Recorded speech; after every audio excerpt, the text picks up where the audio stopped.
तो आपका जो है भारत का भूगोल चल रहा है, ठीक है।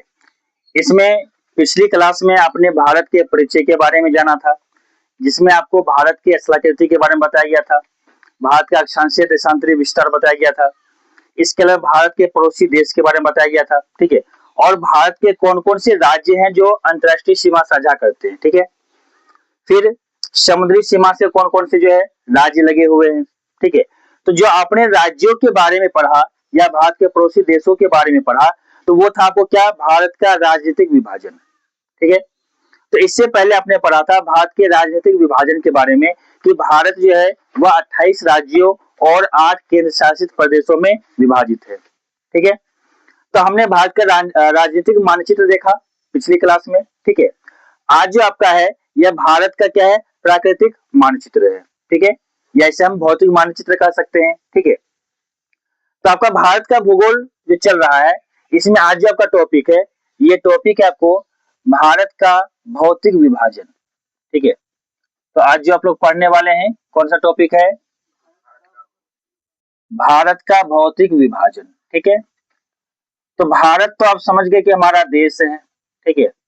भौतिक विभाजन का मतलब क्या है, भौतिक विभाजन हम किसे कहेंगे, बता सकते हैं आप लोग कोई, भौतिक विभाजन हम किसे कहेंगे। चलिए देखिए, भारत को जो है हम दो कैटेगरी से विभाजित करते हैं किसी भी स्थान को पहचानने के लिए, ठीक है। हम दो कैटेगरी में इसको बांटते हैं। एक राजनीतिक दृष्टि से, राजनीतिक दृष्टि से जब विभाजन किया जाता है तो इसमें मानव का जो है सहभागिता होता है, ठीक है। भारत के जितने भी राज्य हैं, उन राज्यों का निर्माण किसने किया, मानव ने किया।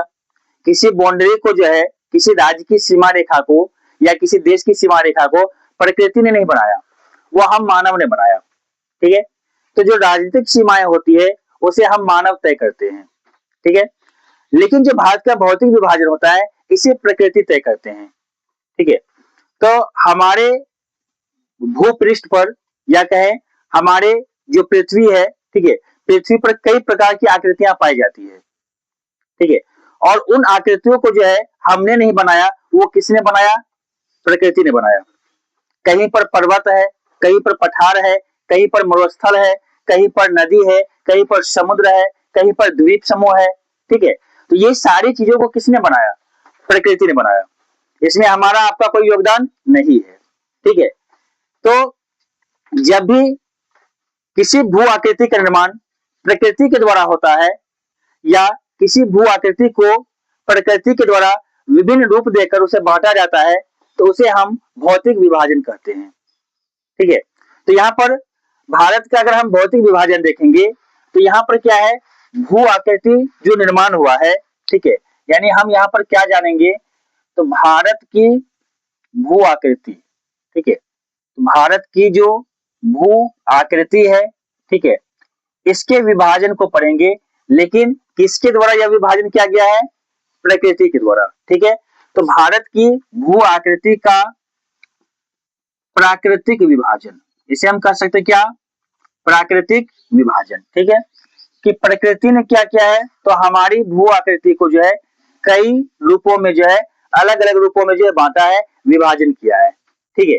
तो इसी को जो है हम क्या कहेंगे, भारत का भौतिक विभाजन कहेंगे, ठीक है।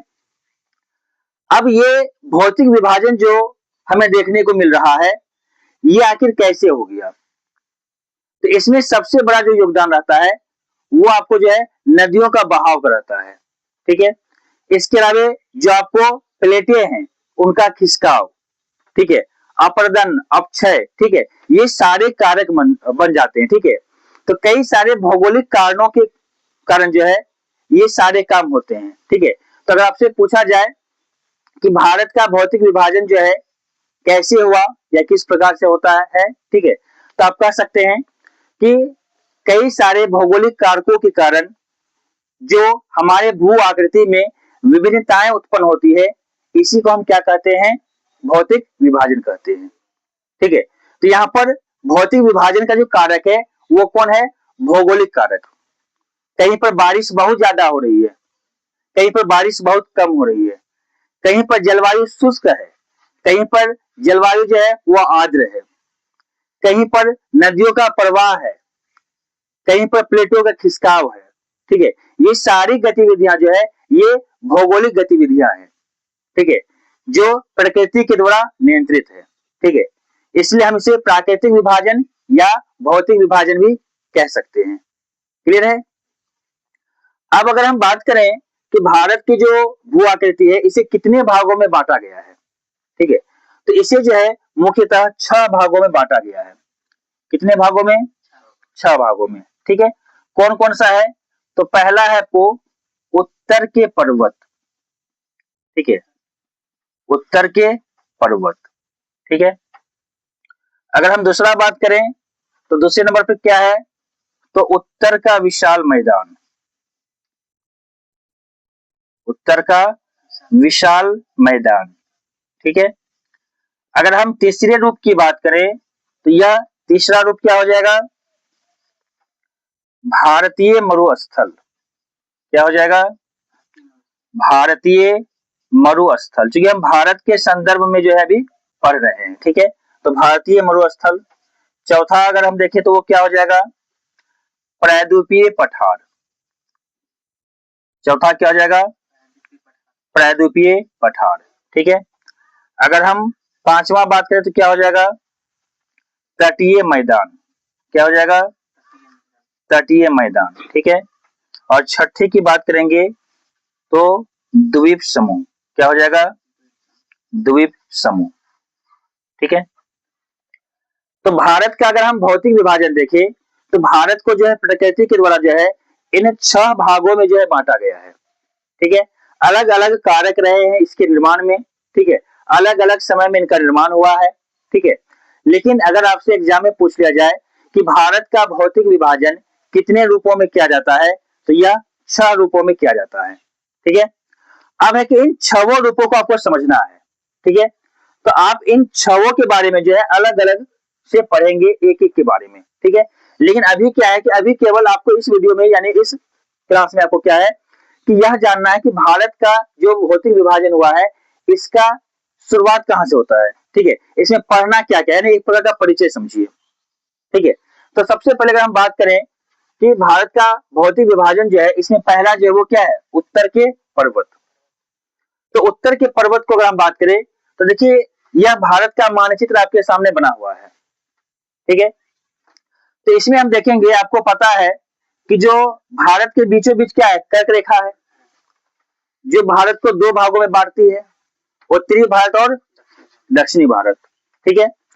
तो अगर हम उत्तरी भारत की बात करेंगे यानी इस एरिया से हम ऊपर की बात करेंगे, ठीक है, तो इसे हम क्या कहेंगे? उत्तरी भारत। क्या कहेंगे? उत्तरी भारत। जबकि हम नीचे आएंगे तो क्या कहेंगे? दक्षिणी भारत, ठीक है। तो अब हम देखते हैं कि भारत का जो सबसे ऊपरी हिस्सा है ये हमारा क्या है? पर्वतीय हिस्सा है। क्या है? पर्वतीय हिस्सा, ठीक है। तो यहाँ पर आपको ऊपर देखने को मिल रहा है कि यहाँ पर 3 आपको पर्वत श्रेणियां हैं, ठीक है। एक पर्वत श्रेणी जो है आपको जो सबसे ऊपर में है इसका नाम है काराकोरम। क्या नाम है? काराकोरम, ठीक है। तो एक आपको यहाँ पर हो गया काराकोरम पर्वत श्रेणी, ठीक है। जो दूसरा है यहाँ पर ये है आपको लद्दाख। कौन सा है? लद्दाख। तो ये आपको लद्दाख पर्वत श्रेणी हो गया, ठीक है। और तीसरा जो है ये है जास्कर। क्या है? जास्कर, ठीक है। और इन तीनों को जो है मिलाकर सम्मिलित रूप से जो है इसे हम ट्रांस हिमालय कहते हैं। क्या कहते हैं? ट्रांस हिमालय, ठीक है। तो इसे हम कहेंगे ट्रांस हिमालय, ठीक है। हालांकि ट्रांस हिमालय का एक और भी भाग है जिसे हम लोग कैलाश पर्वत श्रेणी कहते हैं, ठीक है। तो यहीं पर आपको क्या है कि कैलाश पर्वत श्रेणी भी है, लेकिन इसको इसलिए यहाँ पर नहीं दिया गया है क्योंकि वर्तमान में जो है यह आपको तिब्बत के क्षेत्र में है, भारत के क्षेत्र में नहीं है, ठीक है। और आप भारत के भूगोल को पढ़ रहे हैं तो भारत के संदर्भ में ही आपको बताया जा रहा है, ठीक है। लेकिन बाय चांस कभी अगर आपसे एग्जाम में पूछा जाए कि कैलाश पर्वत श्रेणी जो है वह किस हिमालय का भाग है तो वो ट्रांस हिमालय का भाग है। किसका है? ट्रांस हिमालय का, ठीक है। तो भारत में ट्रांस हिमालय का 3 भाग है, काराकोरम, लद्दाख और जास्कर, ठीक है। इसके अलावा चौथा अगर आपसे पूछ लिया जाएगा तो कैलाश पर्वत श्रेणी, ठीक है, जो कहां पर है? तिब्बत में है। तो ये भी आपको ट्रांस हिमालय का भाग है, ठीक है। इसके बाद जब हम इससे नीचे आएंगे तो यहाँ पर हम हिमालय का विस्तार देखते हैं, ठीक है। तो यहाँ पर भी आपको 3 हिमालय है, ठीक है। एक जो सबसे ऊपर में है, ठीक है, इसे हम कहते हैं महान हिमालय। क्या कहते हैं? महान हिमालय। ये हो गया आपको क्या? महान हिमालय, ठीक है। जो बीच का हिमालय है, ठीक है, इसे हम क्या कहते हैं? मध्य हिमालय। क्या कहते हैं? मध्य हिमालय, या इसी को हम लघु हिमालय भी कहते हैं। क्या कहते हैं? लघु हिमालय। नीचे जो है आपको, इसे हम कहते हैं शिवालिक। इसे क्या कहते हैं? शिवालिक, ठीक है, ठीक है। इसे हम क्या कहते हैं? शिवालिक, ठीक है। तो अब यहाँ पर आपको क्या है कि 3 भाग हो गया, ठीक है। तो हिमालय के कितने भाग हो गए? 3 भाग, ठीक है, ठीक है। और यहाँ पर तीनों को सम्मिलित रूप से हम क्या कहेंगे? तो मुख्य हिमालय कहेंगे। क्या कहेंगे? मुख्य हिमालय। इसे हम कहेंगे मुख्य हिमालय, ठीक है। तो आपको हिमालय जो है वो कितने भागों में हो गया? 2 भागों में, ठीक है, 2 भागों में। एक ट्रांस हिमालय और दूसरा मुख्य हिमालय, ठीक है। तो उत्तर के जो पर्वत हैं, ठीक है, इसे हम 2 भागों में बांट सकते हैं, ठीक है। एक आपको क्या? ट्रांस हिमालय। एक आपको क्या है? ट्रांस हिमालय, ठीक है। और दूसरा हम जो है वो देख रहे हैं क्या? मुख्य हिमालय, ठीक है।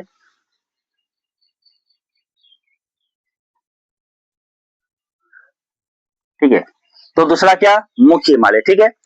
तो इसे आपको जो ट्रांस हिमालय है यहाँ पर काराकोरम, लद्दाख और जस्कर 3 हो गया, ठीक है। और मुख्य हिमालय में महान हिमालय, मध्य हिमालय या लघु हिमालय और शिवालिक, ठीक है। महान हिमालय को ही जो है एक और नाम हम देते हैं क्या? हिमाद्री। क्या नाम देते हैं? हिमाद्री, ठीक है। ट्रांस हिमालय जो है इसे एक और नाम देते हैं पार हिमालय। क्या कहते हैं? पार हिमालय या परा हिमालय भी इसे कहा जाता है, ठीक है। ऐसा इसलिए क्योंकि ये हिमालय को पार करके है। जो मुख्य हिमालय है इसको पार करके उस पार है, ठीक है। तो इसलिए इसे पार हिमालय या परा हिमालय के नाम से भी जानते हैं, ठीक है। तो यहाँ पर आप सबसे ऊपर देखेंगे क्या? महान हिमालय, फिर मध्य या लघु हिमालय, ठीक है, फिर शिवालिक, ठीक है। शिवालिक जो है ये आपको सबसे नीचे वाला भाग है, ठीक है। शिवालिक क्या है? हिमालय का सबसे नीचे वाला भाग, ठीक है। और यहाँ पर ही आपको जो है सबसे अधिक जनसंख्या निवास करती है। कहां पर? शिवालिक में। अगर हम हिमालय की दृष्टि से देखें तो आपसे पूछ लिया जाएगा हिमालय के किस भाग में सबसे अधिक जनसंख्या निवास करती है, तो वो शिवालिक वाले में। क्यों? क्योंकि इसकी चढ़ाई कम है, ऊंचाई क्या है? कम है, ठीक है। बाकी सभी हिमालय के बारे में डिटेल में आपको हम समझाएंगे आगे वाले क्लास में, ठीक है। अभी आपको केवल परिचय चल रहा है, ठीक है। तो अब पहले हमने देखा क्या? उत्तर का हिमालय, ठीक है। तो उत्तर का जो हिमालय है, उत्तर का जो पर्वत है वो क्या है? 2 भागों में। एक ट्रांस हिमालय, दूसरा मुख्य हिमालय। ट्रांस हिमालय भी 3 भागों में, काराकोरम, लद्दाख और जस्कर, ठीक है। और बाकी जो आपको मुख्य हिमालय ये भी 3 भागों में, महान, मध्य और शिवालिक। क्लियर यहां तक? तो हमने यहाँ पर उत्तर के पर्वत को देखा, ठीक है। अब दूसरा जो भौतिक विभाजन है वो हमारा क्या है? उत्तर का विशाल मैदान। क्या है? उत्तर का विशाल मैदान, ठीक है। तो यह वाला जो हमारा एरिया है, ठीक है, ये हमारा क्या है? मैदानी भाग है। ये क्या है? मैदानी भाग। इसको बोलेंगे विशाल मैदान। इसे क्या कहेंगे? विशाल मैदान, ठीक है। तो इन मैदानों का जो निर्माण हुआ है वो इसी हिमालय से बहने वाली नदियों के द्वारा हुआ है, ठीक है। तो हमारी जो भारत की भूमि है इसमें अगर हम भू आकृति को देखेंगे तो सबसे नई भू आकृति जो है वो आपको मैदानी इलाका है, ठीक है। हिमालय का निर्माण हुआ, हिमालय से जो है कुछ नदियां बहनी शुरू हो गई, जैसे आप लोग जानते हैं गंगा, यमुना, ब्रह्मपुत्र, सिंधु, है ना। ये सब क्या है? हिमालय से निकलने वाली नदियां हैं। तो ये नदियां जब ऊपर से बहते हुए नीचे की तरफ आती है तो अपने साथ अवसाद गाद लेकर आती है, और इन्हीं अवसादों से, इन्हीं गाद से क्या हुआ है? इस विशाल मैदान का निर्माण हुआ है, ठीक है। और ये सबसे ज्यादा उपजाऊ क्षेत्र भी है, जहां पर सबसे अधिक कृषि होती है, ठीक है। तो हमारा बिहार, पश्चिम बंगाल, उत्तर प्रदेश, ये सब आपको विशाल मैदान में ही आता है। ठीक है, तो पहला हमने देख लिया क्या, पर्वतीय क्षेत्र को, और दूसरा क्या हो गया, विशाल मैदानी क्षेत्र। ठीक है, अब तीसरा अगर हम बात करें तो तीसरा है भारतीय मरुस्थल। तीसरा क्या है, भारतीय मरुस्थल। ठीक है, तो यहां पर हम देखते हैं ये जो है आपको यहां पर है थार मरुस्थल। क्या है, थार मरुस्थल। ठीक है, ये किस राज्य में है, राजस्थान में। ठीक है, तो यह थार मरुस्थल जो है, मरुस्थल का मतलब क्या होता है, बंजर भूमि। मरुस्थल मतलब मरी हुई भूमि है ना, बंजर भूमि, जहां पर जो भूमि में उर्वरा क्षमता होती है वो भी बहुत कम होती है, ना के बराबर होती है। ठीक है, तो यहाँ पर है क्या कि इसी के बगल में ये जो है ये आपको है अरावली पर्वत। ठीक है, ये क्या है, अरावली पर्वत। ठीक है, तो यहाँ पर जो अरावली पर्वत है ये भारत की प्राचीनतम पर्वत है, ये भारत की प्राचीनतम पर्वत श्रृंखला है। ठीक है, तो अरावली पर्वत के पश्चिम में ही क्या है, आपको थार मरुस्थल है। ठीक है, इसे हम पश्चिमी मरुस्थल भी कहते हैं, इसे हम भारत का मरुस्थल भी कहेंगे। ठीक है, इसे हम उष्ण मरुस्थल भी कहते हैं। ठीक है, तो यह मरुस्थल होने के कारण क्या है, ये है अरावली, ये अरावली के वृष्टि छाया में आता है। ठीक है, तो वृष्टि छाया क्या होता है आगे आप लोग पढ़ेंगे। ठीक है, कि जब पवनें चलती है, मानसूनी हवाएं चलती है, ठीक है, तो उसे जो है इस एरिया में प्रवेश करने से रोका जाता है, जिसके कारण जो मानसूनी पवनें यहाँ पहुंच नहीं पाती है। मानसूनी पवनें पहुंचेगी नहीं तो बारिश होगी नहीं। ठीक है, तो आगे आपको जब मानसून की क्लास पढ़ाएंगे तो वहां पर आपको ज्यादा डिटेल में समझाएंगे। ठीक है, इधर भी आपको वृष्टि छाया बनता है, यहाँ तमिलनाडु के पास आपको नीलगिरी जो वृष्टि छाया बनाती है। ठीक है, तो ये सब आपको पढ़ाएंगे आगे की क्लास में। ठीक है, तो भारत का जो भौतिक विभाजन हम देख रहे हैं, पहला क्या हो गया, पर्वत हो गया, दूसरा विशाल मैदान हो गया, तीसरा क्या हो गया, थार मरुस्थल, जिसे हम भारतीय मरुस्थल कह सकते हैं। ठीक है, और ये मरुस्थल जो है ये आपको उष्ण मरुस्थल है, यानी गर्म मरुस्थल। तो ये क्या आपको उष्ण या गर्म मरुस्थल। ठीक है, एक आपको शीत मरुस्थल भी है यहाँ ऊपर लद्दाख में। ठीक है, हाँ, तो दो मरुस्थल के रूप में जो है भूमि जो है वो प्रसिद्ध है, एक आपको थार मरुस्थल, दूसरा आपको लद्दाख में लेह है। ठीक है, जो एरिया है यहाँ पर भी आपको क्या है, मरुस्थल है। ठीक है, लेकिन वो शीत मरुस्थल है, यानी ठंडा मरुस्थल, और ये क्या है आपको गर्म मरुस्थल। ठीक है, तो मरुस्थल का मतलब कभी भी बालू नहीं समझ लीजिएगा। ठीक है, बहुत लोग होता है कि मरुस्थल मतलब क्या, बालू, जहाँ बालू है भूमि पर वो हो गया मरुस्थल। नहीं, मरुस्थल का मतलब क्या, जहां जो औसत वार्षिक वर्षा है वो आपको 30 सेंटीमीटर से कम होती है। ठीक है, तो उसे हम क्या कहते हैं, मरुस्थल कह देते हैं। जहां पर बारिश कम हो, जहां पर मिट्टी की जो उर्वरा शक्ति वो क्या कमजोर हो, उसे हम क्या कह देते हैं, मरुस्थल कह देते हैं। ठीक है, तो दो मरुस्थल आपको, एक शीत मरुस्थल, एक उष्ण मरुस्थल। तो मुख्य रूप से आपको थार मरुस्थल याद रखना है। ठीक है, तो यहाँ भौतिक विभाजन में जो तीसरा हमारा हो गया वो क्या हो गया, भारतीय मरुस्थल। ठीक है, देखिए अब चौथे विभाजन की बात करेंगे तो प्रायद्वीपीय पठार, ये वाला जो आप एरिया देख रहे हैं, ठीक है, ये कहलाता है प्रायद्वीपीय पठार। ये क्या कहलाता है, प्रायद्वीपीय पठार। प्रायद्वीप किसे कहते हैं, हम्म,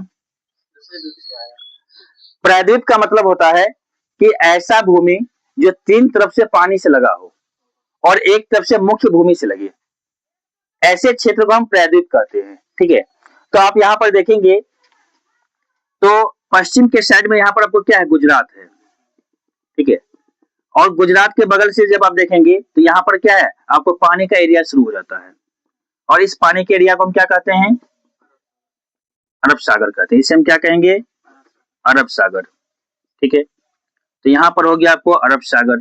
ठीक है, फिर जब हम इधर वेस्ट बंगाल से देखेंगे, ठीक है, तो ये आपको वेस्ट बंगाल उड़ीसा वाला एरिया देखें इसको हम, है ना, तो ये भी क्या है, पानी का एरिया है, जिसे हम क्या कहते हैं, बंगाल की खाड़ी कहते हैं। ठीक है, तो ये हो गया आपको बंगाल की खाड़ी।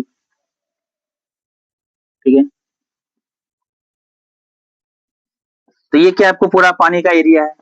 ठीक है, और फिर नीचे भी क्या है, पानी का एरिया है ना, और इसे हम क्या कहते हैं, हिंद महासागर। इसे हम क्या कहते हैं, हिंद महासागर। ठीक है, तो यहाँ पर हम देखेंगे कि जो दक्षिण भारत है हमारा, ये तीन तरफ से क्या है, पानी से घिरा हुआ है। पश्चिम में अरब सागर से, जिसे हम अरबियन सी कहते हैं। ठीक है, पूर्व में बंगाल की खाड़ी से, जिसे हम बे ऑफ बंगाल कहते हैं, ठीक है। तीसरा आपको दक्षिण से हिंद महासागर, जिसे हम इंडियन ओशन कहते हैं। तो ये तीन तरफ से क्या है, पानी से घिरा हुआ है, और एक तरफ है ना उत्तर से क्या है, भारत की मुख्य भूमि से लगा हुआ है। तो ऐसे क्षेत्र जो तीन तरफ से पानी से घिरा हो, यानी जलीय सीमा बनाता हो, और एक तरफ से जो मुख्य भूमि से लगता हो, उसे हम क्या कहते हैं, प्रायद्वीपीय क्षेत्र कहते हैं, ठीक है। इसलिए इसे प्रायद्वीपीय पठार कहा गया, ठीक है। तो नीचे जो है ये आपको क्या, पठारी एरिया, ये क्या आपको पठारी एरिया, तो पठारी एरिया है, लेकिन ये चूंकि प्रायद्वीपीय आकार का है, इसलिए इसे हम क्या कह देते हैं, प्रायद्वीपीय पठार। इसी प्रायद्वीपीय पठार में आपको, इसी के अंतर्गत आपको दक्कन का पठार आ जाएगा, ठीक है। मध्यवर्ती उच्च भूमि आपको ऊपर में आ जाएगा, ठीक है। तो ये सब आपको जब हम पठार का एक अलग से क्लास लेंगे, ठीक है, तो वहां पर आपको पूरा डिटेल में बताया जाएगा, ठीक है। तो ये एरिया क्या हो गया आपको, प्रायद्वीपीय पठार का, ठीक है।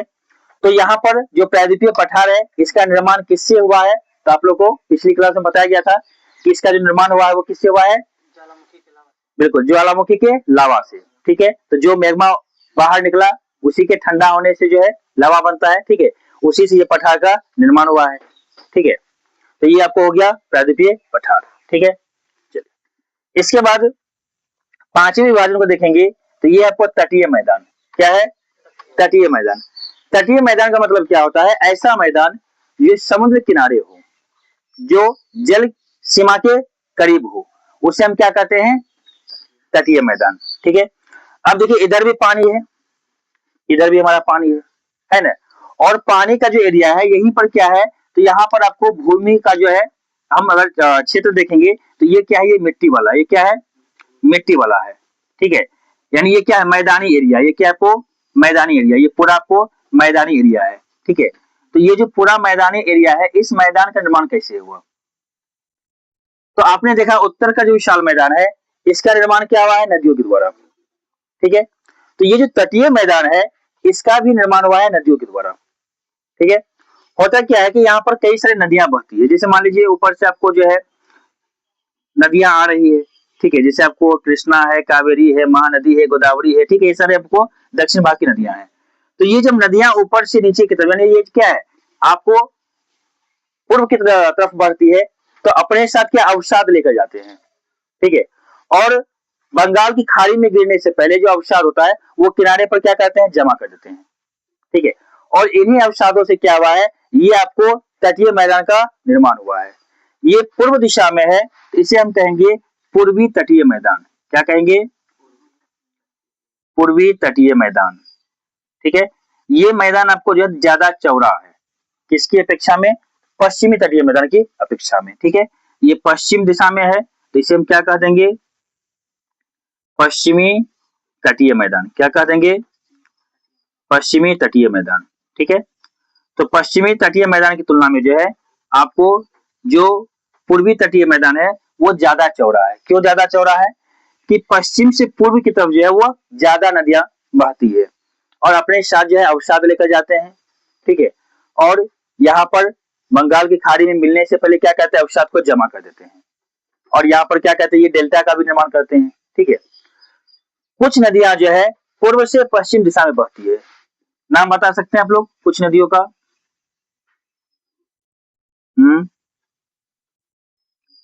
जैसे आपको हो गया नर्मदा, ताप्ती, साबरमती, माही, ठीक है। ये सब नदियां क्या है, आपको पूर्व से पश्चिम दिशा में बहती है। तो आप लोगों को पढ़ाया गया था विंध्याचल पर्वत श्रेणी और सतपुरा पर्वत श्रेणी, इन दोनों के बीच में आपको नर्मदा नदी बहती है, जो कि उत्तरी भारत और दक्षिणी भारत का जो एक विभाजक रेखा का भी काम करती है, ठीक है। तो ये जो नर्मदा नदी है, ये आपको पूर्व से पश्चिम दिशा में बहती है, ताप्ती भी पूर्व से पश्चिम दिशा में बहती है। तो ये जो पूर्व से पश्चिम दिशा में बहेंगे, तो ये भी कुछ अवसाद लेकर जाएंगे, ठीक है। लेकिन इनके द्वारा जो है डेल्टा का निर्माण नहीं होता है, एस्चुरी का निर्माण होता है, यानी ज्वानद मुख का निर्माण होता है, जिसके कारण गाद यहाँ कम जमा होता है, ठीक है। इसलिए यहाँ पर आपको इधर का जो मैदान है वो क्या है, कम चौड़ा है, ठीक है। बाकी और भी कारण है, जब आपको हम तटीय मैदान पढ़ाएंगे तो वहां पर आपको डिटेल में बताया जाएगा, ठीक है। चलिए, तो ये आपका पांचवा जो है भौतिक विभाजन जो है, ये क्या हो गया आपको, तटीय मैदान का। छठा हम देखेंगे तो ये आपको है द्वीप समूह। छठा क्या है, द्वीप समूह। अब द्वीप किसे कहते हैं? बिल्कुल। तो वैसा टापू, वैसा भूखंड जो चारों तरफ से क्या हो, पानी से घिरा हो और बीच में वो ऊपर उठा हुआ रहे, ठीक है, उसे हम क्या कहते हैं? द्वीप कहते हैं। और जब यही द्वीप जो है समूह में रहते हैं, उसको हम द्वीप समूह कह देते हैं, ठीक है। तो भारत में मुख्य रूप से आपको दो द्वीप समूह देखने को मिलता है। एक आपको बंगाल की खाड़ी में है। कहां पर है? बंगाल की खाड़ी में, जिसे हम अंडमान निकोबार कहते हैं। क्या कहते हैं? अंडमान निकोबार, ठीक है। तो ये आपको अंडमान निकोबार द्वीप समूह हो गया, ठीक है। दूसरा आपको जो है अरब सागर में देखने को मिलता है, ठीक है, जिसे हम क्या कहते हैं? लक्षद्वीप कहते हैं, ठीक है। क्या कहते हैं? लक्षद्वीप कहते हैं, ठीक है। तो भारत में जो है आपको दो मुख्य द्वीप समूह है, ठीक है। कौन कौन है? अंडमान निकोबार और लक्षद्वीप, ठीक है। तो ये दोनों आपको द्वीप समूह है, जिसके अंतर्गत कई सारे जो है द्वीप आते हैं, ठीक है। यहाँ तक क्लियर है? चलिए, तो हमने देखा यहाँ पर कि भारत का जो भौतिक विभाजन हुआ है, यह मुख्य रूप से 6 भागों में है। पहला क्या है आपको? उत्तर का पर्वत, ठीक है। उत्तर का पर्वत जो है वो 2 भागों में, ट्रांस हिमालय और मुख्य हिमालय, ठीक है। और ट्रांस हिमालय जो है ये आपको ज्यादा पुराना है मुख्य हिमालय की तुलना में, ठीक है। तो जो मुख्य हिमालय है इसका निर्माण क्या हुआ है? बाद में हुआ, और जो ट्रांस हिमालय इसका निर्माण पहले हुआ है, ठीक है। इसके बाद फिर हम देखेंगे उत्तर का विशाल मैदान। यह उत्तर का विशाल मैदान जो आपको गंगा, ब्रह्मपुत्र, सिंधु और इनकी जो सहयोगी नदियां रही है, इनके माध्यम से इसका निर्माण हुआ है, ठीक है। ये आपको असम तक फैला हुआ है इधर, ठीक है। इसके बाद तीसरा जो है वो आपको क्या है? भारतीय मरुस्थल, जहां पर आपने थार मरुस्थल को देखा, ठीक है।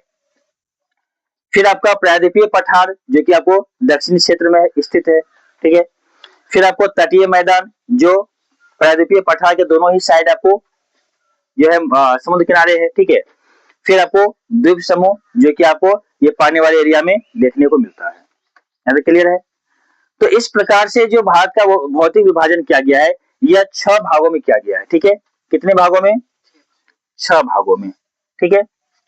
अब ये जो 6 भागों में इनका निर्माण हुआ है, ठीक है, तो आपसे सवाल कभी कभी पूछ लिया जाता है कि भारत का जो भूमि है इसमें मैदानी क्षेत्र कितना प्रतिशत है, पठारी क्षेत्र कितना प्रतिशत है, ठीक है, या पर्वतीय क्षेत्र कितना प्रतिशत है, ठीक है। तो ये सब सवाल भी आपसे बनते हैं, ठीक है। तो आपको पता है कि जो भारत का कुल क्षेत्रफल है वो कितना है? तो भारत का जो कुल क्षेत्रफल है ये आपको कितना है? 32.8 लाख वर्ग किलोमीटर, ठीक है, या किलोमीटर स्क्वायर कह दे, ठीक है। तो ये आपको क्या भारत का जो है कुल क्षेत्रफल है, ठीक है। और ये जो कुल क्षेत्रफल है इसे जब हम बांटेंगे तो आपको कुछ एरिया है जो यहाँ पर आपको क्या है? मैदानी भाग है, ठीक है। क्या है? मैदानी भाग है, ठीक है। कुछ एरिया आपको है जो यहाँ पर आपको क्या है? पठार में है, ठीक है, ये आपको पठारी क्षेत्र है, ठीक है। कुछ एरिया जो है ये आपको पहाड़ी है, ठीक है। तो यहाँ पर आपको पहाड़ियों के रूप में जो है देखने को मिलता है, ठीक है। और कुछ एरिया जो है ये आपको पर्वतीय है, ठीक है। तो हम भारत का कुल क्षेत्रफल को जो है इन 4 भागों में जो है बांट सकते हैं, ठीक है। और यहाँ पर आपको सवाल कभी पूछ लेता है किसका कितना प्रतिशत है, ठीक है। तो मैदानी भाग जो है ये आपको सबसे अधिक है 43.2%, ठीक है। पठारी जो है ये आपको 27.7%। ये सब आप लोग मैट्रिक में भी पढ़े होंगे, है ना। मैट्रिक में आप लोग को जो ज्योग्राफी में ये सब पढ़ने को मिलता है, ठीक है। इसके बाद जो पठारी क्षेत्र है आपको 18.5%, ठीक है। और जो पर्वतीय क्षेत्र है 10.6%, ठीक है। हाँ, तो ये आप लोग जो है पढ़े हुए होंगे, ठीक है। कहां पर? 10th क्लास के ज्योग्राफी में, ठीक है। तो 10th क्लास का ज्योग्राफी जो आपको होता है, ठीक है, वहां पर आपको देखने को मिलता है, ठीक है। यहाँ पर देखिए आपको एक है भी आपको पाई चार्ट बना हुआ, ठीक है। मैदान, पर्वत और पठार को दिखाया गया है। ठीक है, तो यहाँ पर पर्वत और पहाड़ दोनों एक साथ आपको दिया गया है, इसलिए इस डायग्राम में जो आपको क्या है कि 3 ही भाग है। ठीक है, तो होता क्या है, पर्वत और पहाड़ को कभी कभी हम एक साथ भी ले लेते हैं। ठीक है, लेकिन पर्वत पहाड़ में थोड़ा सा अंतर है, ज्यादा अंतर नहीं है, थोड़ा अंतर है। क्या अंतर है बता सकते हैं? आप लोग कोई बता सकते हैं क्या अंतर है?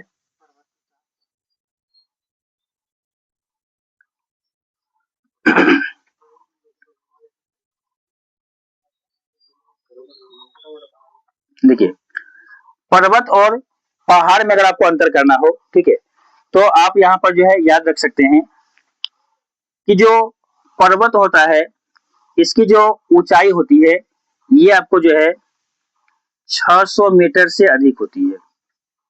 ठीक है, ठीक है, पर्वत हो या पहाड़ हो दोनों का शेप एक जैसा है। ठीक है, आकार जो है वो क्या है, एक जैसा है। यहाँ पर देखिए, ऐसा जो है वो क्या होता है, आकार होता है। ठीक है, ऐसा ही आकार होता है। ठीक है, कि नीचे जो आधार होता है वो ज्यादा चौड़ा होता है। ठीक है, ऊपर शीर्ष पे जाएंगे वो संकीर्ण होता जाता है, और शीर्ष क्या होता है आपको नुकीला होता है। ठीक है, तो दोनों लगभग एक जैसा है, लेकिन मेनली यहाँ पर जो हम देखेंगे तो दोनों में अंतर करने के लिए क्या है आपको याद रखना है कि जो पर्वत होते हैं उसकी ऊंचाई 600 मीटर से अधिक अगर है तो उसको पर्वत मान लिया जाता है। अगर ऊंचाई 600 मीटर से कम है तो इसे पहाड़ मान लिया जाता है। ठीक है, 600 मीटर से कम है तो वो क्या मानेंगे, पहाड़। ठीक है, जो पर्वत है इसे हम देखते हैं, इनका जो शीर्ष होता है ये आपको होता है नुकीला। क्या होता है, नुकीला। ठीक है, और पहाड़ का जो शीर्ष होता है ये नुकीला तो होता है अन्यथा कम होता है, इसका शीर्ष थोड़ा गोलाकार होता है। ठीक है, तो ऐसा आप कुछ अंतर को देख सकते हैं जो पर्वत और पहाड़ को अलग करता है। ठीक है, और नहीं तो दोनों को एक साथ मिला के पढ़ा जाता है। ठीक है, तो जब दोनों को हम एक साथ मिला देंगे तो लगभग आपको 29% के आसपास हो जाएगा। ठीक है, और दोनों को अलग कर दिए तो पहाड़ी आपको 18.5%, और आपको जो पर्वत है वो आपको कितना है, 10.6%। ठीक है, तो पर्वत पहाड़ में क्या अंतर था ये भी समझ गए। ठीक है, अब देखिए जो पर्वत है, अभी जैसे यहाँ पर आपने देखा कि जो काराकोरम है, लद्दाख है, जस्कर है, ये सब क्या है आपको पर्वत श्रेणियां कहलाती है। क्या कहलाती है, पर्वत श्रेणियां। ठीक है, तो आपको यह एक चीज ध्यान रखना है कि अगर कहीं पर जो पर्वतों की चोटियां होती है अगर वो एक साथ आ जाए, ठीक है, इस प्रकार से, ठीक है, एक्चुअली इसको मैं थोड़ा सा डिस्टेंस हम ज्यादा कर देते हैं। ठीक है, ज्यादा आपको समझ में आएगा। इस प्रकार से जो है कोई पर्वत है, ठीक है, तो इसमें देखिए कई सारी चोटियां हो गई है ना, कई सारी चोटियां हैं। तो जब एक ही पर्वत में आपको कई सारी चोटियां आ जाती है और वह एक क्रम में होता है, ठीक है, एक व्यवस्थित क्रम में होता है, तो इसी को हम क्या कह देते हैं, पर्वत श्रेणी कह देते हैं। क्या कहते हैं, पर्वत श्रेणी। ठीक है, तो एक पर्वत में जो है कई सारी पर्वत श्रेणियां हो सकती है। जैसे हम एक पर्वत को यहाँ पर देख रहे हैं जो क्या है हिमालय पर्वत। क्या है, हिमालय पर्वत। ठीक है, तो एक हिमालय पर्वत में जो है कई सारी आपको श्रेणियां हैं। यहीं पर देखिए काराकोरम श्रेणी हो गया, लद्दाख श्रेणी, जास्कर श्रेणी, है ना। फिर इधर जाएंगे तो हिमालय का आपको जो है भाग दिख रहा है, यहाँ भी आपको कई सारी श्रेणियां हैं जो आपको पर्वत वाले भाग में हम बताएंगे। ठीक है, जो मध्य और लघु हिमालय जिसको हम कहते हैं ये आपको 4 भागों में बटा हुआ है, 4 श्रेणियों में। ठीक है, फिर पंजाल श्रेणी, ठीक है, महाभारत श्रेणी, इस टाइप का है, ये आपको आगे की क्लास में पढ़ना है। ठीक है, तो जब पर्वत चोटियों का एक समूह हो एक व्यवस्थित क्रम में, ठीक है, जिसमें कई सारी क्या हो, चोटियां हो, ठीक है, तो इसी को हम क्या कह देते हैं, पर्वत श्रेणी। ठीक है, और एक सिंगल है चोटी तो इसको हम पर्वत कह देते हैं। तो एक पर्वत में कई सारी पर्वत श्रेणियां आ जाती है। ठीक है, एक और चीज आपको, यहाँ जो पठार है, पठार किसे कहते हैं, पर्वत और पठार में क्या अंतर होता है। ठीक है, जैसे हमने देखा पर्वत और पहाड़ में अंतर, एक तो पठार भी हमने देखा, है ना। तो पर्वत और पहाड़ से पठार कैसे अलग है, इसमें क्या अंतर होता है। ठीक है, तो यहाँ पर आप याद रखेंगे जो पठार होता है, ठीक है, ये आपका जो है ऊपर जो शीर्ष होता है ना, ये आपको चौड़ा होता है। ये क्या होता है, चौड़ा होता है, जहां पर मानव निवास आसानी से कर सकते हैं। ठीक है, यहाँ पर आपको चढ़ाई जो होती है वो कम होती है, ढाल कम होते हैं। ठीक है, यहाँ क्या होगा, आपको ढाल कम होगा ताकि चढ़ना आसान होगा। ठीक है, और क्या यहाँ पर ऊपर जो है वो शीर्ष जो है वो सपाट नहीं होगा, सपाट होगा मतलब आपको जो है ये कोण वाला नहीं होगा। ठीक है, संकीर्ण नहीं होगा। ठीक है, और इसकी ऊंचाई भी क्या होती है, बहुत कम होती है। ठीक है, तो इसे हम क्या कहते हैं, पठार कह देते हैं। ठीक है, तो यह आपका भारत का भौतिक विभाजन, इसके 6 भाग। ठीक है, इसमें पर्वत, पहाड़ और पठार में क्या अंतर है, कैसे इन सब मैदानों का निर्माण हुआ। ठीक है, ये सब आपको इसमें बताया गया। ठीक है, तो यहां तक में आप लोग को कहीं पर कोई दिक्कत है, कुछ अगर पूछना हो तो पूछ सकते हैं।